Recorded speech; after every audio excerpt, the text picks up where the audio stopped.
Hi nerds! How you doing? You guys gonna join me on my drive home from school today. So, Robert just watched your video. Thank you. I enjoyed it. I'm glad that you partook. Eric, I also saw yours today. I agree with Robert. I was disappointed that I wasn't able to see you on Monday, but I think that actually Robert brings up an interesting point.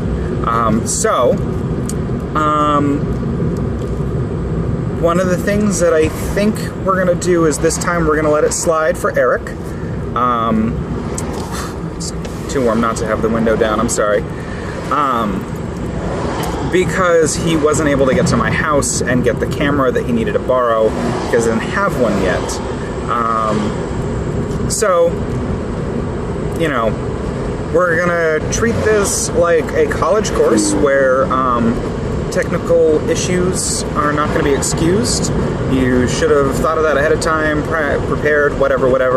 But in this one case, because it's the beginning and because I did promise Eric the camera and I may not have left my apartment unlocked the whole time and he may have had issues leading up to the borrowing of said camera, we're going to excuse it. That is not a problem, Eric. Don't worry about it.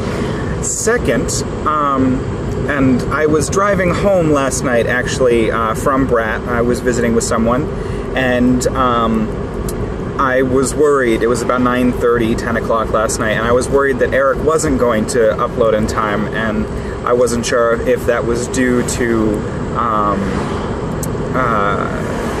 whether or not he was too busy or if he hadn't gotten the camera yet. And so I'd filmed the video, but it didn't upload because I was trying to do it mobily. And my thought is that the next person in succession should get to determine what your challenge is. So that being said, Eric, if you missed a video, Robert would be the one who decided what your challenge would be.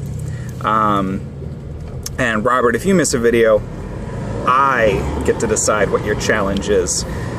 Yeah. So, not always punishment. Punishments are fine as long as, you know, they're not too awful. But that being said, I really like the idea of, you know, forcing someone into a challenge for missing a video or posting late. Even if you miss a video, you should still post late, please, guys, because that will keep us going. And I'm very excited about partaking in this this wonderful challenge.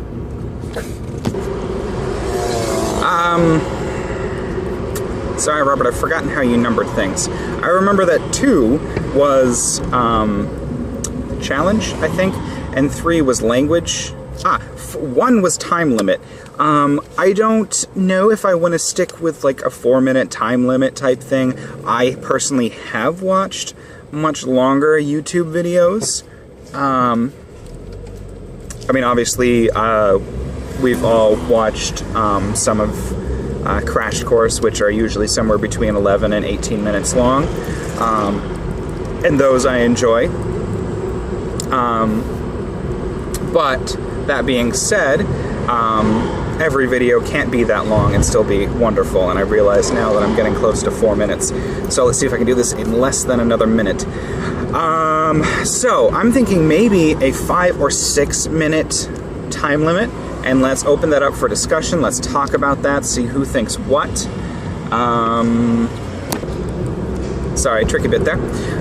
So that addresses time limit and challenges, and your last thing was language. I agree with you, Robert. Personally, I have been trying to use swears less often, and odd thing is that when I'm in a professional context, whether it be work or working with Moco, things like that, I do tend to automatically curb my language choice, but not always when I'm public. I am not going to finish this in 20 seconds. So I think that we can root out swear words, but I think that saying something like hell is okay. I trust both of you to have decent judgment, and I trust both of you to call me on something if I say something wrong. Yes, 3 seconds. Awesome, guys. Nerds!